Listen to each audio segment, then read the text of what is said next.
Strawberry, ચીકુ, લીચી, ફાલસા જેવા ઘણા બધા ફ્રૂટ્સ તમને મળી જશે 12 માસ, જ્યાં -18 ડિગ્રી તાપમાન છે ને અત્યારે મને ફૂલ ઠંડી લાગે છે. હું આવી ગયો છું આજે એ જગ્યાએ જે 20 વર્ષથી લોકોને 12 માસ કેરીનો રસ ખવડાવે છે. પરિન ફ્રોઝન ફૂડ કેરીના રસ માટે તો ફેમસ છે જ, પણ હવે કોઈ પણ સ્વીટ કે ફ્રૂટ જ્યુસ બનાવવા માટે સિઝનની વેઇટ કરવાની જરૂર નથી. બધા જ ફ્રૂટ મળી જશે 12 માસ, અને એ પણ કોઈ પણ કલર કે કેમિકલ કે ફ્લેવર વગર. Cold drink shop, sweet shop કે પછી રેસ્ટોરન્ટ હોય કે પછી તમારો પર્સનલ યુઝ માટે હોય, બધાની જરૂરિયાત એક જ જગ્યાએ પૂરી થઈ જશે. અત્યારે મેં કેરીનો રસ ટેસ્ટ કર્યો, આપણને એમ થાય સમર હજી ચાલુ જ છે ને હમણાં જ આ રસ કાઢીને આપણે ખાઈ છીએ. અત્યારે હું પરિન ફ્રોઝનના એસ્ટ્રોન ચોક વાળા આઉટલેટ ઉપર આવ્યો છું, અને એક ડેપો એમનો અમદાવાદમાં પણ છે.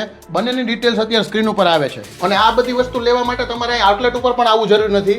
તમે કોઈ પણ મેગા સિટીમાં હો, તમે એની વેબસાઇટ ઉપરથી ઓર્ડર કરશો એટલે તમને મળી જશે. અને પ્રોડક્ટ્સની તમને વાત કરું ને તો ખાલી મેંગોનો રસ જ નહીં, આવી રીતે પીસ પણ મળે છે, અને guava shot, jamun shot, mango shot એવી રીતે નાના પેકિંગ પણ મળે છે. એ સિવાય ફ્રોઝન સ્ટ્રોબેરી મળે છે, ફાલસા મળે છે, બ્લુબેરીઝ મળે છે, સીતાફળનો પલ્પ મળે છે, ચીકુના આવી રીતે પીસીસ મળે છે, અને પેશન ફ્રૂટ પલ્પ પણ આ લોકોનું હોટ સેલિંગ છે. અને આવી રીતે ઓવોકાડો પણ સ્લાઇસ કરીને ફ્રોઝન કરેલા હોય છે, લીચી છે અને કોકોનટ પણ છે. અને આ બધી પ્રોડક્ટ લેવા માટે તમારે આઉટલેટ ઉપર ન આવવું હોય તો પરિન ફ્રોઝન ફૂડની વેબસાઇટ ઉપરથી પણ તમે ઓર્ડર કરી શકો છો. એ વેબસાઇટ અત્યારે સ્ક્રીન ઉપર આવે છે, અને ઇન્ડિયાના કોઈ પણ મેગા સિટીમાંથી તમે ઓર્ડર કરી શકશો. અને પ્રોડક્ટની ગુણવત્તા માટે લેબ ટેસ્ટનું સર્ટિફિકેટ પણ લગાડેલું છે. તો ફટાફટ આ વિડીયો ખાવા પીવાના શોખીન તમારા ફ્રેન્ડ સાથે શેર કરી દો, અને આગળ પણ આ વિડીયો જોવા માટે આ પેજને ફોલો કરી લેજો. Thank you.